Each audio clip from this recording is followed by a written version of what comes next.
Hola Alberto, ¿cómo estás? Buen día. ¿Qué tal? ¿Cómo está María Mercedes? Gracias por la invitación. Un gusto estar en contacto con ustedes. La verdad que quería verte, porque yo me divierto más cuando te tengo presente que cuando salí por teléfono no es lo mismo.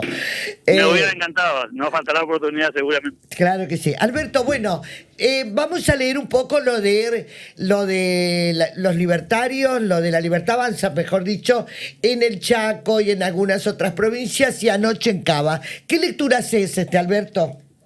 Bueno, con lo de Cava me parece que el resultado fue suficientemente contundente como para dirimir esa disputa que había entre el expresidente Mauricio Macri y el actual presidente Javier Milei. Me parece que la pelea de fondo estaba por ahí, independientemente de lo legislativo y de la elección de medio tiempo en la ciudad de Buenos Aires, y me parece que quedó en claro después de este resultado que el PRO está en una etapa bastante complicada en el distrito que estaba más cómodo que la ciudad de Buenos Aires, ¿no? El gran derrotado de ayer fue Mauricio Macri. El triunfo de Manuel Adorni puso blanco sobre negro buena parte de la discusión política de este espacio, de que tiene aliados en el Congreso, pero que finalmente son partidos distintos y proyectos diferentes de país. Y creo que eso quedó zanjado. Y también quedó muy claro que cuando el presidente baja territorio, tiene impacto, ¿no? Es la primera vez, la primera campaña de las 6 que ya transcurrieron de medio término, en la que el presidente bajó a recorrer físicamente el territorio y acompañar a un candidato, cosa que no ocurrió en las 5 elecciones anteriores, la de Santa Fe, la de San Luis, la de Salta, Jujuy y Chaco. Y ese también me parece que es un dato para tomar nota. Ahora te pregunto, ¿esto es para hacer otro análisis político diferente con el PRO fuera de la cancha?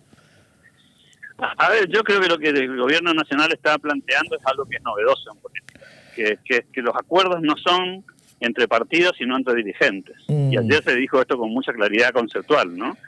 No hablan con el presidente de la Unión Cívica Radical para hacer un acuerdo en el Chaco, sino que hablan con Leandro Herrero. Y no hablan con Mauricio Macri para hacer un acuerdo con el PRO a nivel nacional. Hablan con los dirigentes como Ritondo en la provincia de Buenos Aires, claro, y no tienen buen diálogo con Jorge Macri en la ciudad de Buenos Aires. Es decir, están planteando una dinámica poco habitual en la República Argentina, que es que no hay acuerdos con partidos, sino que hay acuerdos con dirigentes. ¿Y eso que pasó en el Chaco, crees que se puede seguir dando en una provincia, esto de del Partido Libertario hablar con por ejemplo, como pasó en el Chaco, hablar con Esdero? ¿Eso se puede replicar acá o en otras provincias que elijan? Yo creo que sí, pareciera ser una cosa artesanal, ¿no? O sea, distrito por distrito, circunstancia por circunstancia. Lo del Chaco claramente tenía connotaciones muy singulares. Aquí en Chaco se elige senador nacional en octubre. Eso de alguna manera muestra un mapa político diferente al que tienen otras provincias. Recordad que solamente 8 distritos eligen senador nacional. Claro. Casualmente Cava también. Sí. Y por eso la importancia de la elección de ayer. Y en otros distritos que se eligen solamente cargos provinciales legislativos tuvieron otro formato, fueron con una alianza, encabezando un proyecto propio sin alianza, y entonces está tomando como un formato lugar por lugar. Creo que tiene mucho que ver con la sintonía fina de dirigentes con el gobierno nacional. La dinámica es un poco esa, ¿no? Cómo se llevan, cómo conversan, cuál es el ida y vuelta, y creo que eso es lo que va a definir el sistema de acuerdos en cada uno de los distritos, que como te das cuenta, es plaza por plaza, ¿no? Que creo, eso es lo que pasó con Leandro Esdero como gobernador, sin lugar a dudas, ¿no? Sintonía, sí, evidentemente había sintonía fina. Exacto. Claro, había sintonía fina en el diálogo previo, había un escenario de confrontación contra el kirchnerismo en el Chaco, que es poco habitual por la figura de Jorge Milton Capitanich, emblemática, y también una elección a senador nacional a la vista. También creo que ese no es un dato menor. Alberto, pero por ahí que no parece como que, quiero esta lectura, porque por ahí me dicen algunos, al gobierno nacional le interesa más tener legisladores o senadores en la nación que gobernadores en las provincias. ¿Qué lectura haces de eso? ¿Es cierto? ¿Es real? No. En su escala de jerarquía, sin lugar a duda que la elección nacional es mucho más relevante, porque el gobierno nacional está estancado en hacer reformas, y las reformas dependen del Congreso. La suerte del segundo tramo del gobierno de Javier Milei depende muchísimo de que pueda seguir llevando adelante transformaciones y reformas que muchas de ellas pasan por el Parlamento.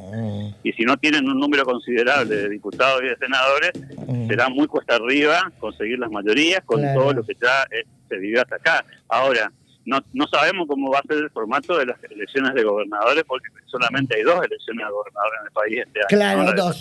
Y Corrientes, nada más. Ahora, el resto fueron parlamentarias. La Libertad Avanza en Corrientes, ¿está preparada para poner como partido político un gobernador? ¿O vos, cuál es tu visión de esto? A ver, tienen candidatos, evidentemente, están conformando el partido en muchos distritos del interior. La competitividad o no del proyecto va a depender de un montón de factores que son propios de Corrientes, como por ejemplo si conforman una alianza o si van de manera aislada. Y también yo no cierro la puerta a que haya un acuerdo con el gobierno provincial. Me parece que es muy prematuro definir eso, porque no se sabe a ciencia cierta si los diálogos están avanzando o no, y honestamente creo que a partir de la elección de ayer se abre una puerta diferente, ya concluidos los procesos electorales más relevantes de las últimas semanas, tanto las del 11 de mayo como las del 18 de mayo. Me parece que ahora se entreabre una puerta que habrá que ver cómo se administra, tanto desde el gobierno provincial de Corrientes como desde el gobierno nacional, ¿no? Y da la sensación, Alberto, ¿cómo le va? Un gusto, Horacio Ramírez Verdaguer es mi nombre. Da la sensación que si uno toma lo de Chaco y la alianza de la UCR con la Libertad Avanza, siendo, como dicen, Esdero, la locomotora del triunfo, da la sensación de que el gobierno central necesita del gobierno provincial para seguir ganando terreno, digámoslo así. Si lo que están buscando son triunfos electorales, sí, esa lectura es correcta. Yo te diría que a contramano de esa lectura está lo de Salta. También allí había un gobernador con ciertas afinidades que acompañó varios proyectos parlamentarios en el Congreso, tanto con senadores como diputados, y finalmente enfrentaron, ¿no? En una pelea electoral bastante dura, insisto, con otras características, porque era una elección meramente parlamentaria a nivel local. La de Corrientes tiene otro significado. Yo sigo pensando que al gobierno nacional le preocupan mucho más la configuración del Congreso Nacional que la disputa provincial, en términos de sus prioridades. Y no hay que olvidarse que Corrientes tiene 2 senadores nacionales del oficialismo provincial que en general venían acompañando los proyectos del gobierno nacional.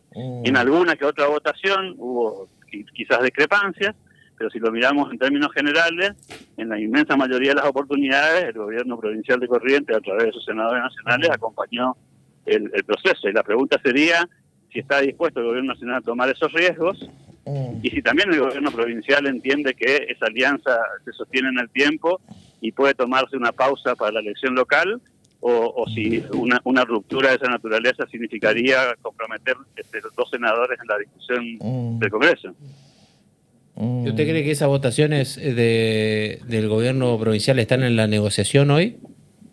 Y deberían estar en la negociación. Me parece que esa conversación seguramente debería ser parte del diálogo. La pregunta del millón es si ese diálogo existe y si ese diálogo va a prosperar, que es el dato que no tenemos visualizado, porque nos falta obviamente información, y porque además todavía no hay nada explícito, ¿no? Yo no he visto proclamaciones de candidatos locales en Corrientes de ningún sector.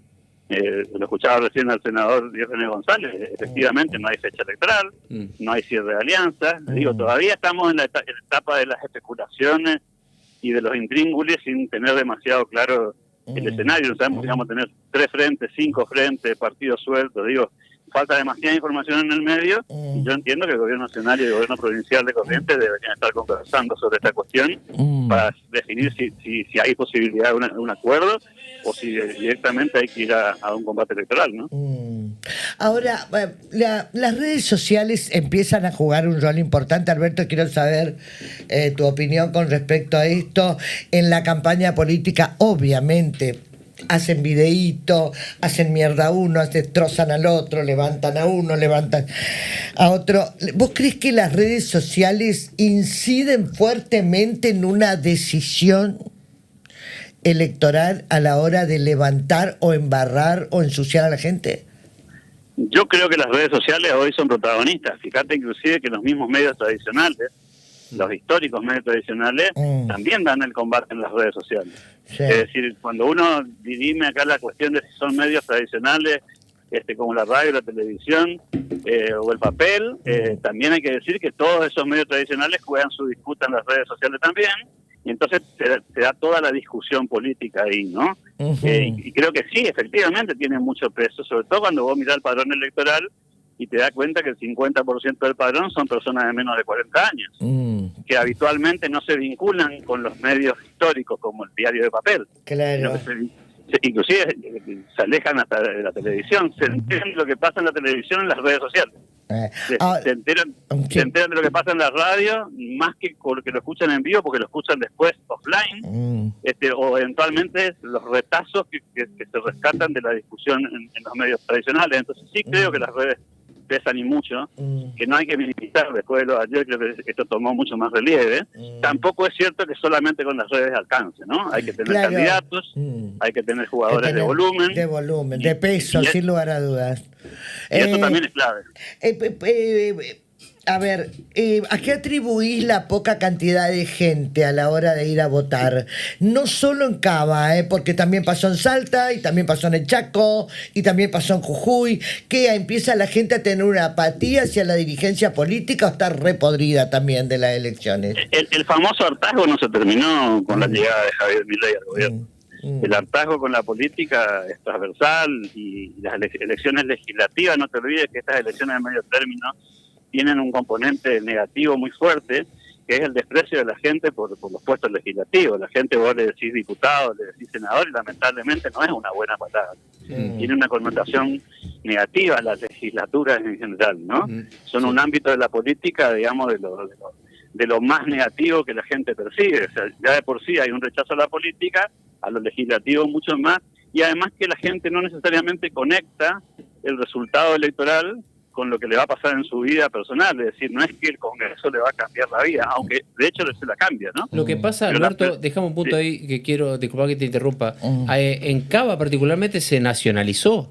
Ahí intervino el presidente jugó directamente con Adorni es Milei es Adorni, digamos, ahí sí, digamos, una cuestión de mileísmo, antimileísmo. No sé si se nacionalizó, pero no nos olvidemos que el gobierno de la ciudad tiene una imagen positiva del 30% nomás de la gestión. Y me parece que el tercer puesto del oficialismo local tiene mucho más que ver con el olor a pis que decía el candidato que finalmente salió cuarto, y la percepción que tienen los porteños de cómo está la marcha de la ciudad con la discusión nacional. No te olvides que esa ciudad tiene 3 millones de habitantes, pero en el fondo transitan 10 millones de personas todos los días, ¿no? Gente que no vive en la ciudad de Buenos Aires, que no vota en la ciudad de Buenos Aires, y que por cuestiones de salud, educación o trabajo, circula por esa ciudad, la usan, pero no tienen domicilio ahí. A ver, los Penatos no tenían domicilio en la ciudad de Buenos Aires. No votó. No, de hecho no votó, no pudo votar. Esto es tan loco la cosa. Sí, mira la última. Alberto, buen día, Melanie Servín lo saluda. ¿Cómo estás? Bien. Volviendo aquí a Corrientes, ¿usted cree que Lisandro Almirón está preparado para ser candidato a gobernador y representar a La Libertad Avanza? Yo creo que él está convencido de que puede ser un candidato competitivo, y eso es suficiente para que se presente en la elección. Después serán los correntinos los que tengan con toda la oferta sobre la mesa, porque eso también hay que decirlo, ¿no? Hay que ver cómo se compone la góndola electoral, si se nos permite la analogía. Está buena. Cuáles son los productos que vamos a tener disponibles, y ahí hay un gran desafío de muchos sectores de la política, no solamente la Libertad Avanza. La Libertad Avanza tendrá que definir si tiene candidato propio o no, si va a ir en alianza con algún otro sector de la política o va a ir en forma aislada, y si esos candidatos que se suman eventualmente le levantan el peso específico a ese espacio político o se lo restan.